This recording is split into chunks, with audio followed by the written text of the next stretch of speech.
Olá, sejam muito bem-vindos a mais um episódio do RSM Cast, o podcast da RSM que trata de temas de negócios e todo o universo que envolve as empresas do middle market. A RSM ela é uma empresa global com presença em mais de 120 países. Ao todo, somos pouco mais de 60 mil colaboradores em todo o globo.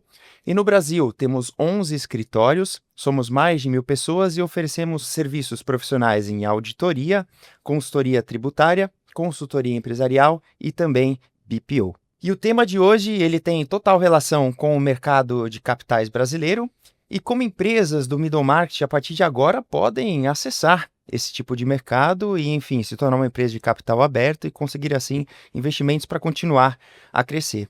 E para falar sobre regulação, governança, transparência e melhores práticas, nós temos dois convidados especiais por aqui hoje. Um deles é da casa. E justamente vamos falar sobre um pilar muito importante, necessário dentro desse contexto que é a auditoria. Então eu dou as boas-vindas aqui ao Fernando Medeiros, que é sócio-líder de auditoria aqui na RSM. Seja bem-vindo novamente, Fernando. Muito obrigado, um grande prazer estar aqui com vocês, discutindo esse assunto relevante que trata, né, da maior fatia hoje da nossa economia, que é o middle market, e saber que hoje essa fatia vai ter um acesso mais fácil para o mercado de capitais, e é uma honra estar aqui representando a RSM junto ao próximo convidado que vai ser apresentado agora. Pois é, muito bom. Inclusive, convidado este, que é o primeiro externo aqui. Então, a gente está recebendo uma pessoa de fora para trazer justamente essa visão de mercado, da regulação, de como as empresas podem acessar de forma mais fácil. E vamos discutir, será que é mais fácil mesmo o mercado de capitais brasileiro? E é de uma empresa que eu tenho, pessoalmente, um carinho, um respeito muito grande. Então, vamos receber aqui o Rodrigo Fisman, que é sócio e presidente do conselho da Bifor. Seja muito bem-vindo, Rodrigo. Muito obrigado, um prazer aqui estar com você, Leandro, Fernando. É uma honra e uma grande responsabilidade, né? Sendo o primeiro convidado externo aqui, para a gente falar, como o Fernando colocou muito bem, assim, os pequenos e médios empresários são quem geram a maior parte dos empregos, da renda, e a gente, enfim, tem uma responsabilidade muito grande de democratizar o mercado de capitais para eles. Pois é, verdade. Então vamos começar falando um pouquinho sobre a Bifor. Apresentar aqui para quem acompanha a gente. E a gente vem em um contexto, né, Rodrigo, Fernando, no Brasil especialmente, claro, nos últimos anos de seca de IPOs. Então conta pra gente como é que nasceu a Bifor, qual foi a ideia por trás, naquele contexto ainda de pandemia, qual é a dor de fato de mercado que a Bifor quis resolver? Excelente. Bom, a Bifor ela nasce como uma nova bolsa focada 100% em pequenas e médias empresas. A partir de uma experiência que eu vivi quando ainda sócio da XP, em que eu tocava lá o Wealth Management e lidava com, enfim, milhares de pequenos e médios empresários espalhados pelo Brasil inteiro. E fui entendendo que a dor desses empresários era acessar capital mais barato, profissionalizar, evoluir governança, só que a gente não tinha um espaço efetivamente no mercado focado para o pequeno e médio empresário. A gente viu no Brasil já vários IPOs de grandes empresas, mas realmente faltava, tinha esse gap para o pequeno e médio empresário. E aí, estudando mercado não só Brasil, mas fora, a gente viu que o Brasil ele estava muito atrás dos mercados não só desenvolvidos, como em desenvolvimento. Então, mercado de acesso, como a gente chama, né, que é um mercado focado para pequenas e médias empresas. No Canadá, você tem mais de 2.000 PMEs, Londres também, Austrália, Coreia do Sul, Índia, enfim. Então, vendo tudo isso, a gente decide montar a Bifor para ser esse espaço, né, democratizar o mercado de capitais para pequenos e médios empresários. Legal. E a Bifor hoje ela tem empresas listadas? Tem. Qual que é o perfil geral dessas empresas hoje que optaram fazer esse movimento?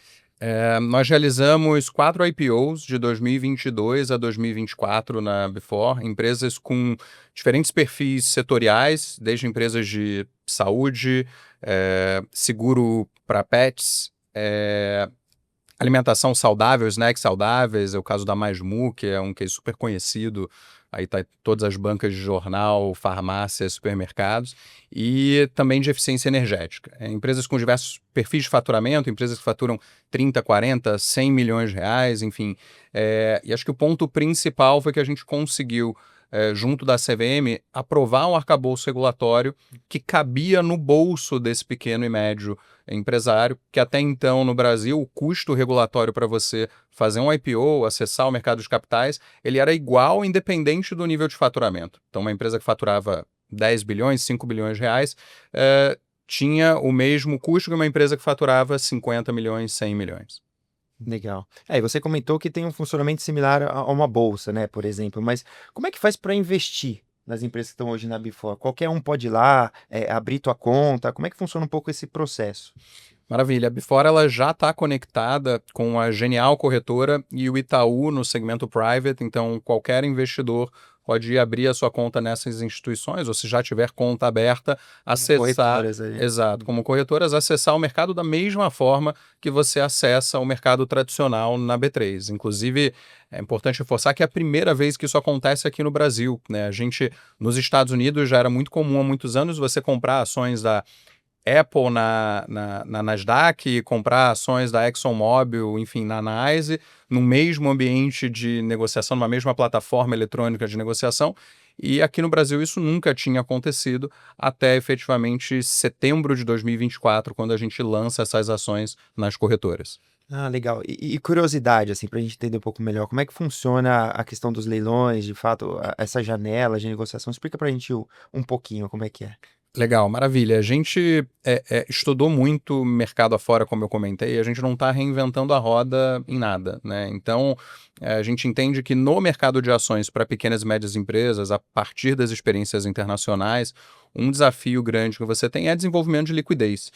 Inclusive, nos mercados tradicionais, você tem um desafio de desenvolvimento de liquidez. Assim, na própria B3, são poucas as empresas em termos percentuais, né, que são efetivamente líquidas. Então a gente viu modelos diferentes de negociação mundo afora, especificamente nos países nórdicos. A Nasdaq tem uma operação lá para PMEs, que tem um modelo de leilão combinado com pregão. Então você não tem o pregão todo dia, você concentra a liquidez em leilões e você pode ter o pregão em um ou mais dias. E a partir disso a gente decidiu fazer na Before um pregão semanal, né, em que você tem a formação de preço sendo feita por um leilão. Em resumo, né, para quem está ouvindo aqui a gente, o que isso significa? Eu vou ter de quinta-feira até a quarta-feira da semana seguinte um ambiente de leilão, em que eu estou formando o preço, né, daquelas ações que estão sendo negociadas. E aí na quarta-feira abre o pregão e eu negocio livremente, como eu estou acostumado já a negociar ali na B3. Poxa, legal. E a partir de quanto custa uma ação hoje, por exemplo, dentro da Before? A partir de 7, 8 reais você já consegue começar a investir. Super democrático também. 100%. Até para a empresa E para os investidores, para quem exatamente. quer investir, né? Muito bom. E dentro desse contexto, a gente está aqui gravando esse episódio no final do ano de 2025, às vésperas aí de um janeiro de 2026 bem agitado, não só em questões tributárias, mas a partir de um tópico que a gente traz para a mesa aqui, que é a oficialização, né, o regime fácil da CVM, que justamente vem ao encontro aí dessa facilitação nesse processo de listagem para as empresas, né?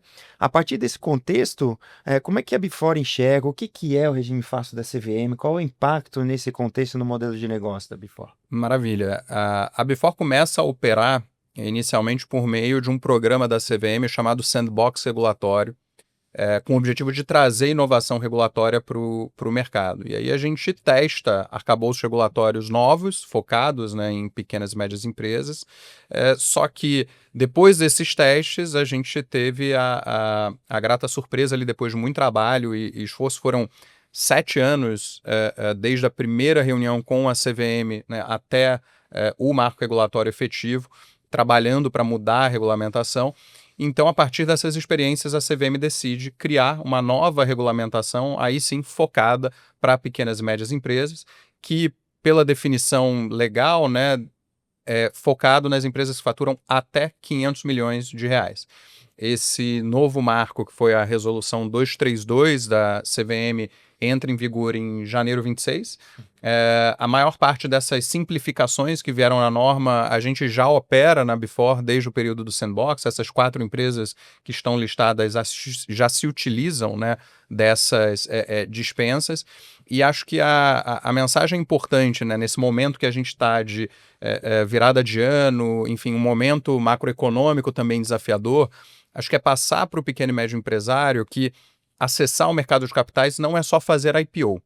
Isso é uma das facetas do mercado de capitais, mas você pode usar o mercado de capitais para acessar dívida, né? Algo que a gente vai explorar um pouco aqui hoje, né? O como, né, fazer isso, enfim, e o que você precisa se preparar para poder fazer isso, mas acho que é uma mensagem importante. Então a gente espera, no início do regime fácil, né, que basicamente traz uma série de dispensas para que pequenas e médias empresas consigam realizar ofertas públicas simplificadas, fazer o registro de uma empresa como capital aberto, para também realizar não só a venda de ações, mas a emissão de dívida como debêntures, notas comerciais, enfim, e com um custo que cabe efetivamente no bolso de uma empresa que fature até 500 milhões de reais.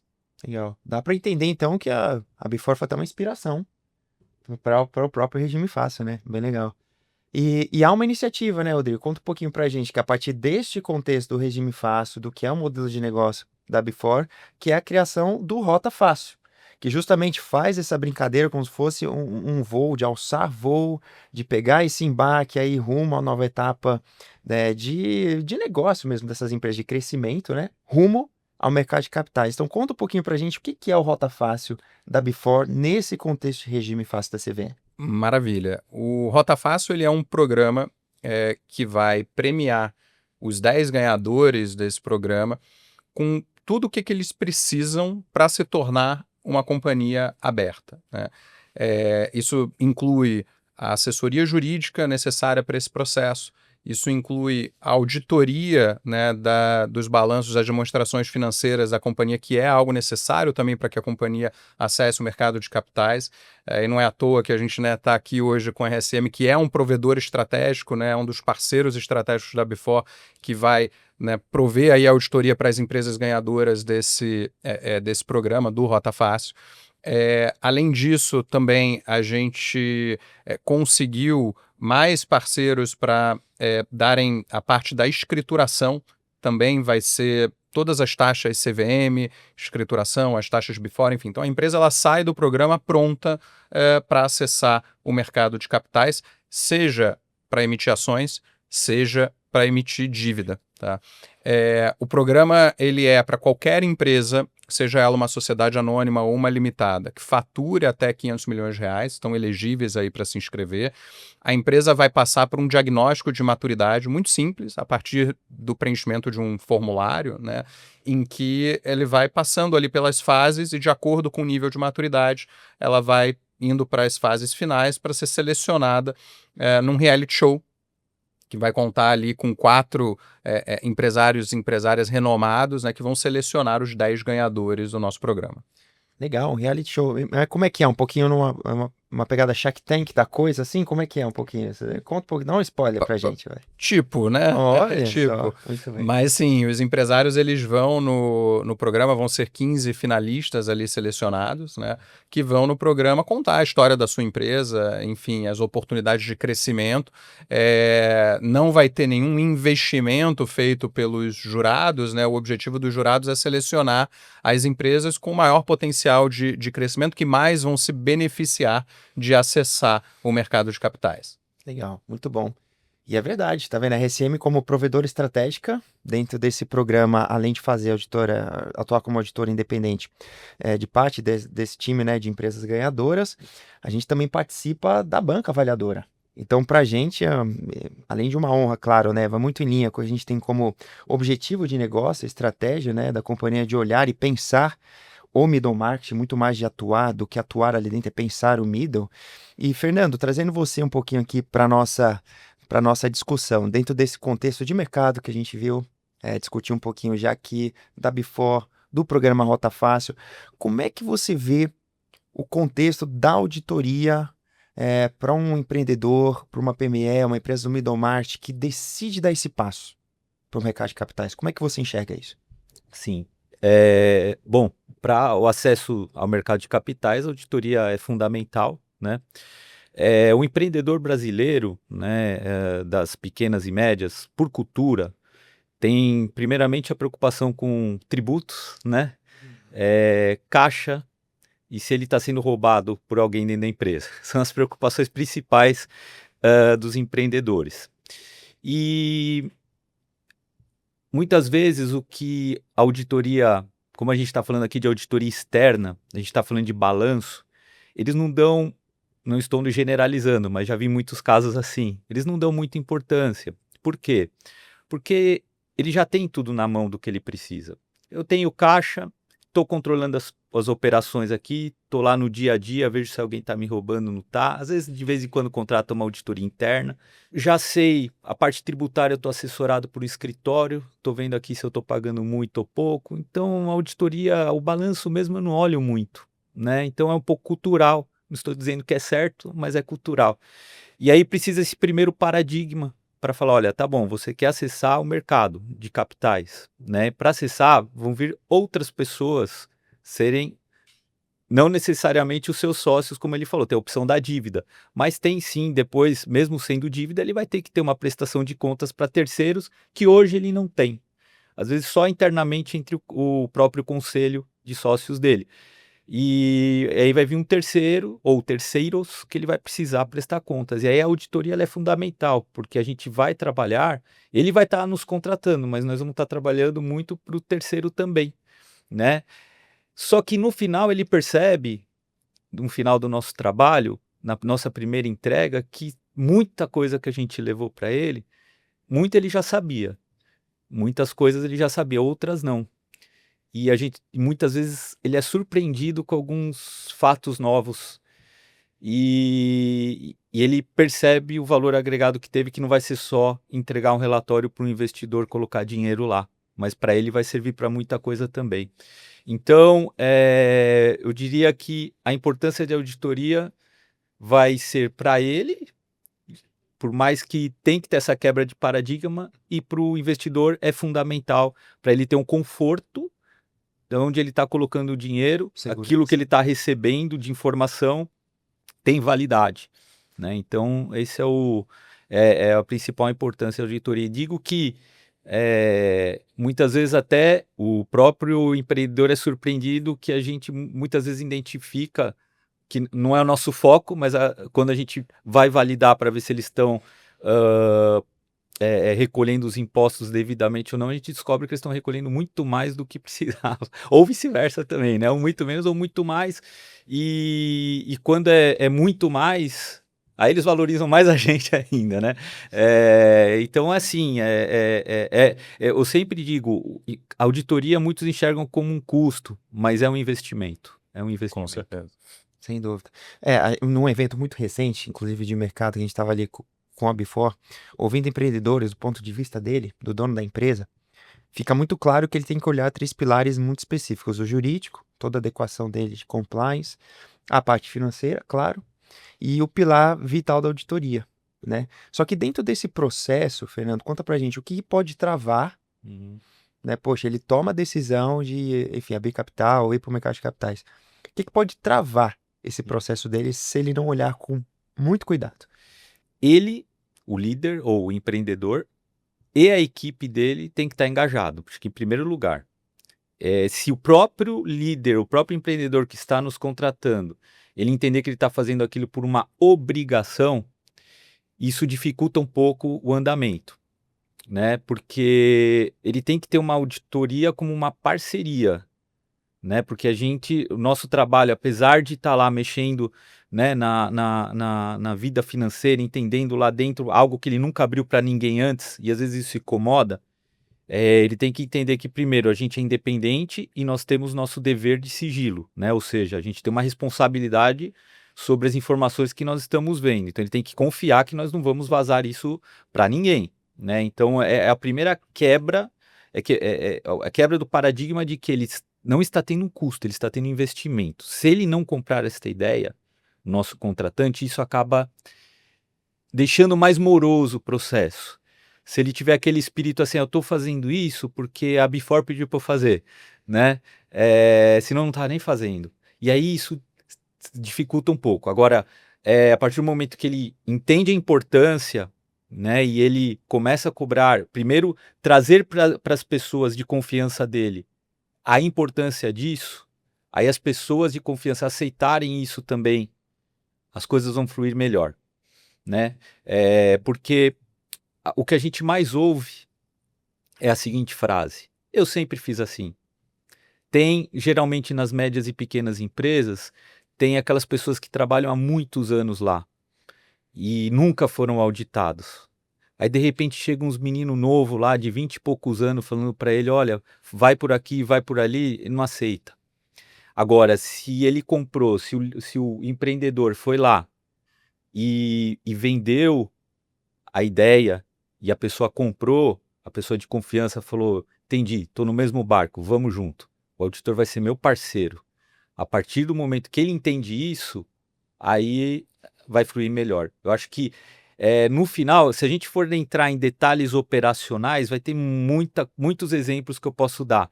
Mas vamos dizer que o framework de tudo está aí. Se os líderes estiverem engajados com a gente, a coisa vai andar melhor. Legal.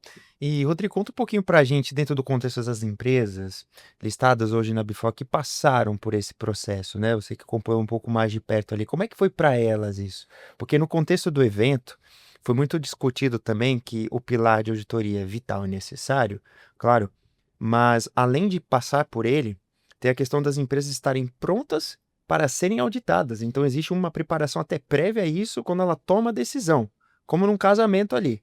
Mas como é que foi esse processo nas empresas que hoje estão listadas na Before e como que vocês viram elas passando por isso? Eu concordo super com o que o Fernando falou e bate muito com os casos que a gente teve lá na Before, Leandro, porque o caso das empresas da Before, elas já tinham passado pela mudança de mindset e elas já tinham uma maturidade operacional financeira que permitiu que elas passassem por uma auditoria assim sem grandes problemas e elas estavam comprados efetivamente com o processo, não só por acessar capital na Before. Tinha empresas que já eram investidas por fundos de participações e que já eram auditadas, enfim. Então, eu acho que passa muito por um conceito que o Fernando trouxe, que é o empresário brasileiro, ele, antes de não valorizar a auditoria, ele não valoriza a contabilidade. Ele pouco se utiliza efetivamente dos seus. Ele mais usa uma planilha gerencial do que efetivamente os seus balanços e demonstrações financeiras, e isso é cultural. Só que, ao mesmo tempo, todo empresário tem um objetivo de crescer a companhia, né? Crescer, seguir gerando mais lucro, etc. E normalmente tem uma visão de futuro para o seu negócio que passa por alguns caminhos, né? Seja o de eventualmente vender a companhia algum dia. Tem aqueles que não querem vender, mas que querem profissionalizar a companhia para, enfim, fazer a sucessão, seja uma sucessão profissional, seja uma sucessão familiar, enfim. Então, você tem ali diversos objetivos e eu posso afirmar assim com muita convicção que qualquer um deles, seja vender, seja profissionalizar para fazer uma sucessão, enfim, você vai precisar passar por um processo de ser auditado. E não exatamente como o Fernando colocou, né? Não é ser uma obrigação só para um terceiro, é porque vai te ajudar, vai ser uma âncora ali de maturidade operacional financeira para a companhia, vai te dar um conforto de você mesmo, no dia que quiser eventualmente se afastar do dia a dia operacional do negócio e passar a acompanhar o negócio mais uma visão de, enfim, conselho de administração, acionista e membro do conselho, enfim. Então tem vários aspectos. O que a gente enxerga é que se você ainda é uma companhia com uma mentalidade de que o sócio se mistura a pessoa física com a pessoa jurídica, você não é auditável, você não está pronto para ser auditado. Então a gente já encontrou, assim, dessas 4 companhias que estão listadas na Before, assim, passaram, enfim, centenas de companhias que quiseram acessar o mercado naquele momento, enfim, mas que não eram enfim, auditáveis, né? Elas não estavam prontas porque não tinham mudado essa mentalidade, a maturidade. Então, o primeiro ponto é você ter essa mudança de mentalidade. O segundo ponto é você evoluir na maturidade operacional financeira da companhia para chegar nesse momento de ser auditável. E é importante reforçar, além desses conceitos mais subjetivos que eu trouxe, tem o que dói no bolso, efetivamente, do empreendedor.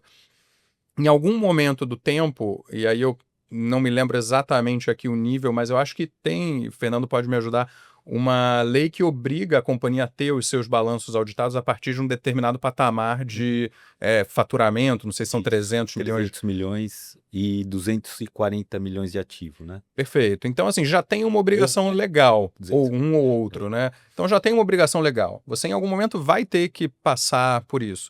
Quanto antes você começar, menos doloroso e menos custoso vai ser. Então, esse é um ponto que dói no bolso. Outro ponto que dói no bolso é acessar crédito. Só que isso a gente só sabe quando efetivamente vai. Aí não estou falando só mercado de capitais, mas bancos, quando você. Uma coisa é você tomar a linha de crédito que está disponível ali automático, capital de giro, limite. Agora, se você quer tomar uma linha mais robusta para fazer um investimento num projeto relevante da tua empresa, os principais bancos vão te exigir um balanço auditado para dar essa linha de crédito. E você tendo um balanço auditado, você vai ter um score de crédito, uma pontuação dentro do banco, diferente de várias outras companhias, e você vai acessar o dinheiro mais barato efetivamente. Então tem outros pontos que dói no bolso também. E o último, assim, mas não menos importante, para você ter a oportunidade de vender a companhia, e por mais que vários empresários falem, não, eu não quero e tal, não passa pela minha cabeça, a hora que chega alguém e bota um checão na mesa ali e fala, ó, quer vender?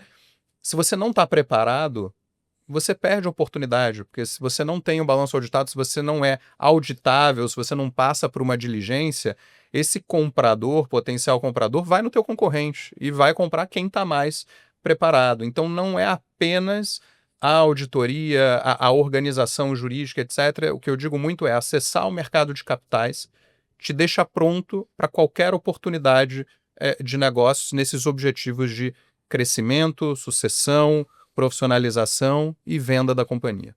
Legal.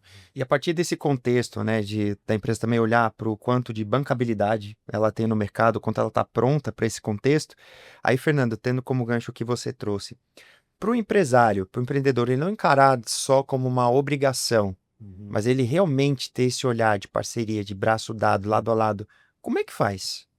No nosso papel aqui de auditoria, chego lá, a empresa ela tem de fato essa decisão, tomou, mas como é que eu consigo trazer de fato esse olhar para o empreendedor enxergar a auditoria como de fato quem vai com ele? E emenda para a gente aí, cita um pouquinho algum checklist já básico, dando como se fosse dar uma orientação para um empreendedor que está vendo a gente agora e quer tomar esse passo, né? Então, qual um checklist básico que ele precisa ter para justamente ser auditável? Sim. Eu acho que um ponto importante, né, para ele ter esse convencimento é o que o Rodrigo falou, né? Dinheiro na mesa, né? Então a gente viu alguns casos já ao longo dos anos. A gente passou, eu participei muito do boom dos IPOs, né? Lá nos anos 2000 e vivenciei isso. A gente, na época, fazia auditoria em muitas incorporadoras. E aquela época estourou, né? Os IPOs das incorporadoras.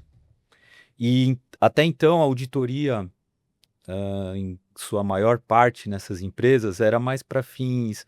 Eles buscavam financiamento, né? Mas os balanços eles não eram auditáveis, porque eles faziam por regime de caixa, que era o regime fiscal. Então, era para pagamento de imposto. Mas eles utilizavam, conseguiam buscar crédito, né? Mas a gente não conseguia emitir o parecer. Passou um tempo, os bancos começaram a pedir um balanço auditado e eles precisaram começar a se mexer para gerar essa informação que não era simples. E em pouco tempo, não deu nem tempo deles começarem, começou os IPOs. Então a gente participou dessa correria de gerar um balanço de 3 anos, né, que para IPO era 3 anos diferente do regime fácil. Eles tiveram que levantar balanços de 3 anos por um regime que antes era por caixa, ou seja, ele lançava a receita conforme recebia dos promitentes, né, dos compradores de imóveis, eles lançavam a receita e partir para o POC, né, que é reconhecer a receita conforme as construções, né? Então, imagina você sair e não tinha sistema preparado. Na maioria das incorporadoras começaram as empresas se prepararem, uma ou outra que já estava mais avançada, né? Mas a maioria não, teve que fazer o quê? Planilha Excel. E aí entra o nosso diferencial do que é trabalhar no middle, de você ter o sangue do middle market e o que você não ter. Esse DNA de estar trabalhando do lado do empresário, né? É a hora que você tem a flexibilidade. O que é a flexibilidade? Quando a gente vai conversar com um empresário, fala assim, olha, se você, assim, não são todas as empresas que têm flexibilidade como nós temos no middle market. As pessoas podem achar assim, não, então ele deixa eu fazer o que eu quero. Não, não é isso, não é técnica. É a flexibilidade de estar junto com eles e não ficar depois, olha, eu trabalhei 1 hora a mais, vou cobrar um honorário. Não, a gente também investe junto com o empresário. Ou seja, eu invisto horas lá porque eu sei que se ele crescer, eu cresço junto.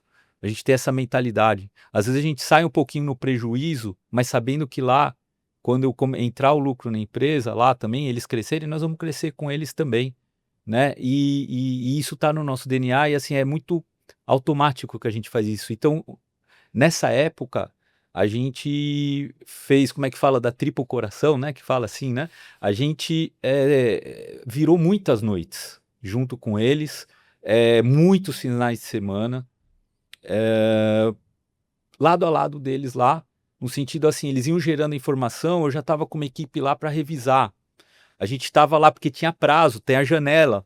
Fechou a janela, tchau. Então, e aí a gente estamos junto, vamos junto nessa. Então, e sem ficar lá, não, olha, para eu alocar a pessoa lá no final de semana, vamos ter que negociar aqui. Não, a gente vai, né? E vai junto com o empresário para fazer ele ganhar, a gente ganhar junto também, né? Junto com ele esse crescimento. Então, aí está um diferencial do que é trabalhar com a RSM, né? Essa veia do middle market. E aí, que a pergunta era assim, um impeditivo, né? Ou as dificuldades que tem no momento. Se o empresário não tiver não perceber a magnitude e não se preparar antes, vai ser essa correria.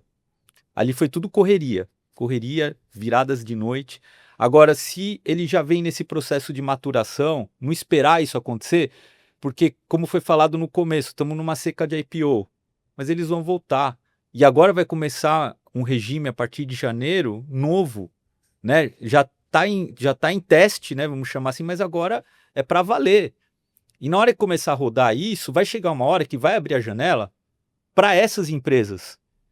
E aí vai ter aquele empresário que vai ver o bonde passando, com um monte de empresário já dentro do bonde, porque já estava preparado, ele vai querer correr atrás e pode ser tarde, né? Porque a janela, ela passa ali, ela abre, né? E eu tenho percebido, né, nessas fases de IPO, ela é muito rápida, né? Abre, fecha muito rápido e se ele não tiver preparado, vai se arrepender. Então, é agora, né? É agora a oportunidade e sempre lembrando, não é um custo, é uma oportunidade, né? E é um investimento. Já essa preparação, essa profissionalização. E pensando um pouquinho do que está por vir, né? Já que a gente entrou em 2026. No começo, o Rodrigo falou um pouquinho sobre as empresas que eventualmente tomarem a decisão podem ir para o mercado de capitais não só para, de fato, captar, né? Investimento ali, ou para troca de dívida, provavelmente o perfil da empresa que pode optar pelo rota, né? Dentro do regime. Então, como é que você vê, começando pelo Rodrigo, um pouquinho esse 2026, os desafios de negócio que essas empresas do middle, as PMS, podem ter tá certo? Em termos de negócio, desenvolvimento, economia, mas desse caminho dela ir para o mercado de capitais, não necessariamente captar de fato, mas fazer troca de dívida ou optar por algum outro movimento. Como é que você vê um pouco do 2026 nesse sentido? Maravilha.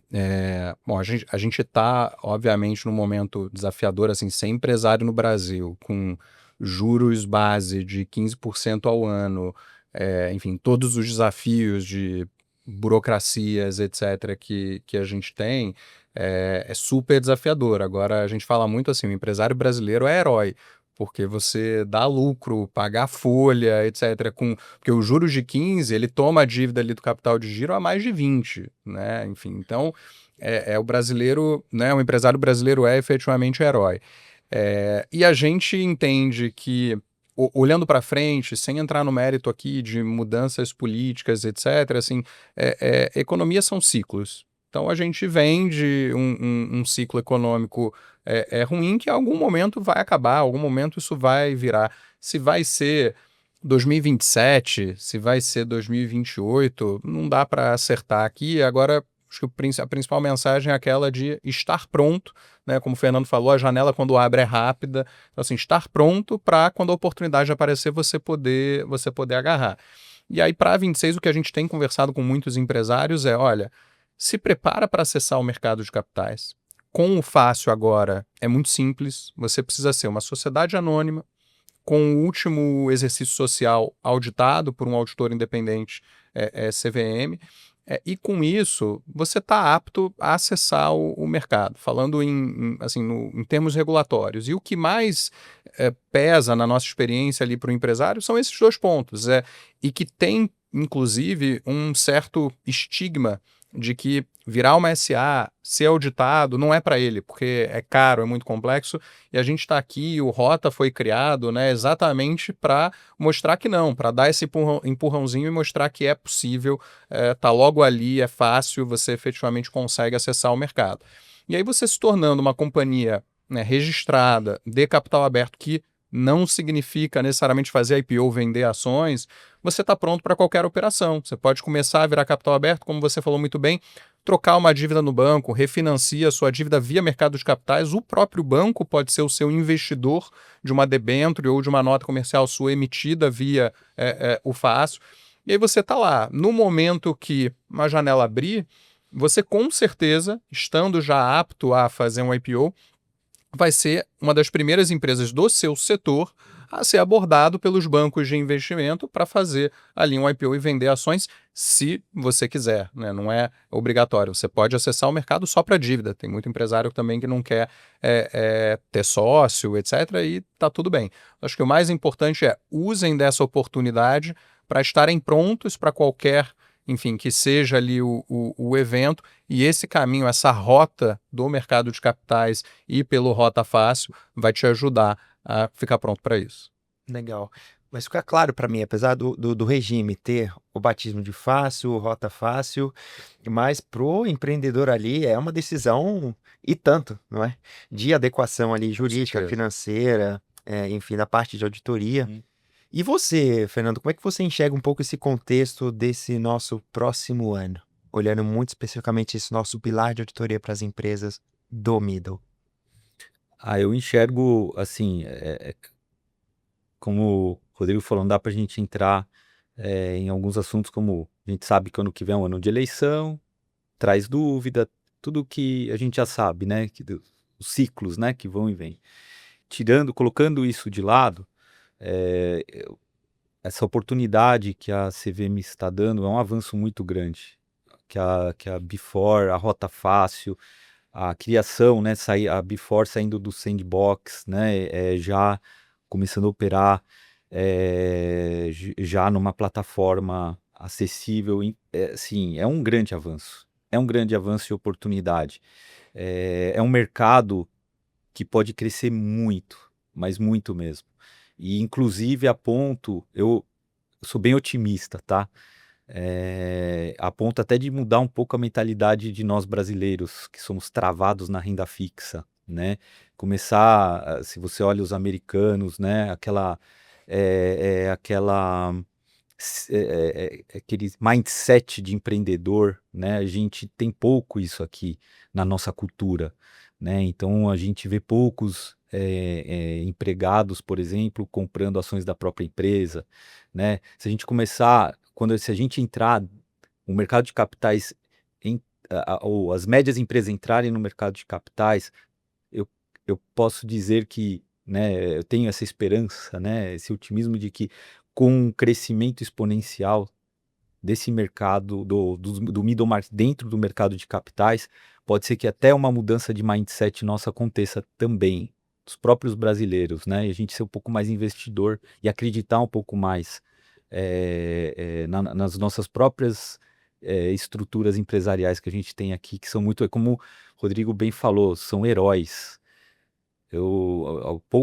Poucos gringos eu acho que conseguiria administrar uma empresa aqui no Brasil, né? Falar, não, eu vou abrir uma empresa lá e tocar lá. Às vezes os gringos, a gente entra muito em reuniões, né? E para falar da auditoria e com empresas multinacionais, na hora que entra no tema de tributos é impressionante. Assim, é muito difícil para a gente explicar e difícil para eles entenderem, né? Então, realmente os empreendedores são heróis e a partir do momento que a população, né, entender que eles estarão investindo em heróis, vai valer a pena o investimento, né? Então, eu tenho muito otimismo de que vai haver uma mudança até cultural nossa nesse aspecto. Legal, bacana. E muito se diz, né? Quer entender o mínimo já de bancabilidade de uma empresa, pergunta para um colaborador se ele compraria uma ação daquela própria empresa que ele trabalha, né? Ver o quanto acredita. Muito bem. E retomando um pouquinho aqui do Rota Fácil, indo para o nosso finalmente aqui de conclusão, Rodrigo, conta um pouquinho para a gente, né? Mais dos prazos aí. As inscrições ainda estão ativas, certo? Vão até Sim. quando? Como é que as empresas, depois de assistirem esse nosso episódio aqui, que toparam ir, tomaram essa decisão, mas como é que elas têm que fazer para se inscrever no Rota Fácil da Before? Maravilha. As inscrições estão abertas até o dia 20 de novembro. Tá? Qualquer empresa com faturamento de até 500 milhões de reais pode se inscrever. Né? A gente tem, enfim, o link depois vai estar disponível aí para todos poderem acessar. É um formulário simples, né, que você vai colocar os dados da companhia. Todas as empresas que se inscreverem vão receber um diagnóstico de maturidade, né, do quão preparadas elas estão para acessar efetivamente o mercado de capitais. As empresas que passarem da etapa classificatória após essa inscrição, a gente vai entrar em contato com elas, solicitar documentações adicionais para que elas evoluam ali para a banca técnica. Então, elas vão ser, né, avaliadas pelos provedores estratégicos, a RSM aqui inclusive, enfim, vai selecionar as empresas, ranqueá-las, e as 15 melhores ranqueadas no final do processo vão para o nosso reality show, né, que vai ali contar com, enfim, alguns empresários, né, como a gente comentou, que vão selecionar as 10 ganhadoras do programa.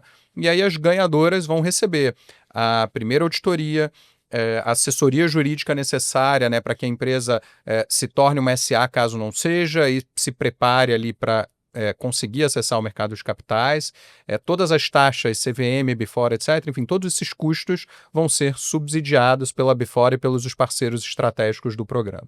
Legal, acho que além disso, a gente estava conferindo junto ali da parte da premiação, mesmo as que não se sagrarem campeãs, né? Dentro desse processo, elas ainda têm alguns benefícios adicionais que eu entendo aqui que vão além da própria exposição positiva para a empresa, para o mercado, enfim, de se colocar como uma companhia que tem uma bancabilidade interessante. O que tem um pouco mais além desse entorno das vencedoras? Perfeito.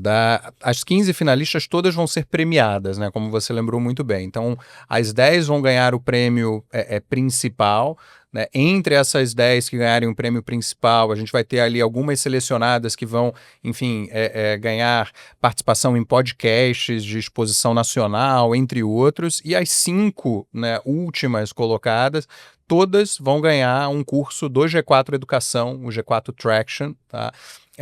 Para elas continuarem nessa jornada de evolução, de maturidade e aprendizado, para que voltem a se inscrever no programa. É importante reforçar isso aqui. Essa é a primeira edição do Rota Fácil. Então, ao longo do ano que vem, a gente vai ter outras edições e ao longo dos próximos anos, né, como esse papel que a Before tem e os nossos parceiros, né, de fomentar o middle market e a democratizar, né, dar esse acesso do middle market para o mercado dos capitais. Legal. Então já emenda para a gente, Rodrigo, algum recado final, orientação para os nossos amigos empreendedores, clientes que também acompanham a gente aqui na SMCast. Muito legal. Acho que o ponto principal o mercado de capitais agora ele é para todos, a partir desse esforço que a gente fez na Before. Não é algo que vai mudar da noite para o dia, como o Fernando falou, enfim, a gente espera ver muita mudança cultural, inclusive, por isso que eu digo que a Before ela é uma empresa feita de empresários para empresários e um projeto de Estado, no sentido de que a gente está aqui para ficar durante décadas, é um legado para o Brasil. A Before ela é de todos vocês, enfim, de todos os brasileiros, para a gente efetivamente mudar a dinâmica do nosso país a partir, enfim, da geração de emprego, renda dos empresários, esses heróis que estão aí no dia a dia, enfim, batalhando para crescer, gerar renda, emprego, negócios e contem, né, com a gente, com a RSM, para apoiá-los nessa jornada. Perfeito, acho que como o próprio Fernando falou no começo da fala dele, o desenvolvimento do mercado de capitais, no final do dia, é ajudar a desenvolver também o próprio país, né? O empreendedor. Justamente o middle, que é esse motor que a gente tem. E do seu ponto de vista, Fernando, algum recado final para quem nos acompanha? Sim, eu estou muito feliz, né, de ver esse desenvolvimento. Estou quase 30 anos na área de auditoria, sendo talvez aí, se eu for colocar em percentual, 70% trabalhando no middle market, né? Então, ver um movimento como esse é uma alegria para a gente, porque a gente sabe quanto que o empresariado, né, luta aqui, o middle market luta, é um leão por dia, né? E saber que vai ter esse incentivo para eles, né, esse desenvolvimento no mercado, para a gente é uma grande satisfação, né? E saber que nós vamos fazer parte disso também, né? Isso então é muito gratificante. É verdade. Para a gente aqui da RSM é parte da nossa estratégia de ser a auditoria até pioneira dentro do regime fácil da CVM e a empresa de serviços profissionais de auditoria, consultoria de confiança do Middle. E caminhando para o encerramento aqui do nosso episódio, não posso deixar de comentar para que você acesse os links que o Rodrigo comentou, que vão ficar na descrição do nosso vídeo, para saber mais sobre o Rota Fácil, sobre a própria Before. Não deixe também de comentar, curtir este vídeo, compartilhar com a sua rede e para ampliar o alcance desse nosso conteúdo. Afinal, pode ser que algum empreendedor que você conheça, alguma empresa que faz parte do nosso contexto, queira acessar o mercado de capitais. E se inscreva no YouTube, passe a seguir o canal da RSM, já ative o sininho e não perca nenhum outro episódio.